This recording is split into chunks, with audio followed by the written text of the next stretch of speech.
Hi friends, welcome to my channel. இன்றைக்கி நண்டு குழம்பு எப்படி ஈஸியாக செய்கிறதுன்ட்டு பார்ப்போம். முதல்ல குழம்புக்கு தேவைப்படுற ஒரு மசாலாவை ரெடி பண்ணி வச்சுக்கலாம்.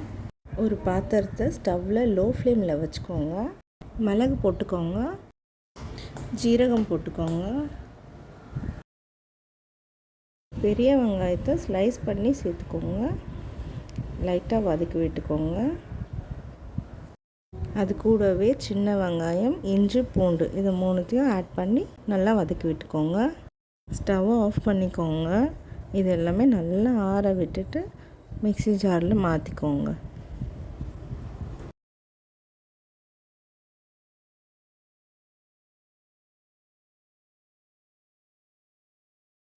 இதில் கொஞ்சம் மஞ்சத்தூள் ஆட் பண்ணிக்கிட்டு நல்லா ஃபைன் பேஸ்ட்டாக அரைச்சி வச்சுக்கோங்க.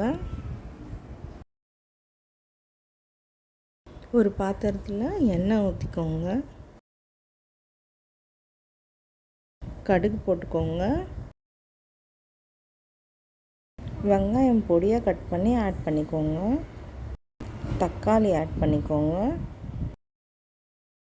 பாதி தக்காளியாக அரைச்சி சேர்த்துக்கோங்க. தக்காளியை நல்லா வதக்கி விடுங்க. சால்ட் ஆட் பண்ணி மிக்ஸ் பண்ணி விட்டுக்கோங்க. ஆல்ரெடி அரைச்சி வச்சுருந்த மசாலாவை போட்டு மிக்ஸ் பண்ணிக்கோங்க.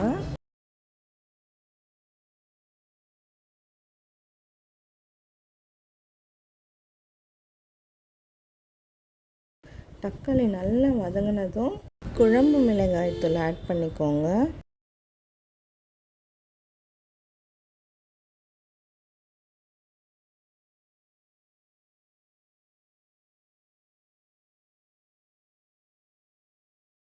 பச்சை மிளகாய் 2 போட்டுக்கோங்க. புளி கரைச்சி வச்சு தண்ணியை சேர்த்துக்கோங்க. கருவேப்பிலை ஆட் பண்ணிக்கோங்க. நண்டு க்ளீன் பண்ணிவிட்டு நல்லா வாஷ் பண்ணி ஆட் பண்ணிக்கோங்க.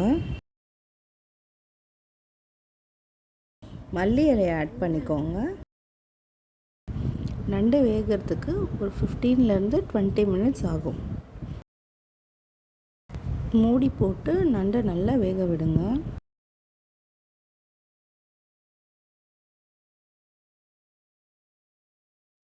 நண்டு குழம்பு ரெடி ஆயிடுச்சு.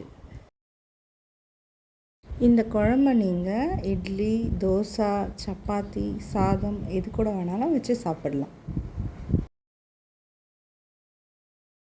தேங்க்ஸ் ஃபார் வாட்சிங். மறக்காமல் லைக் பண்ணுங்கள், ஷேர் பண்ணுங்கள், சப்ஸ்கிரைப் பண்ணுங்கள்.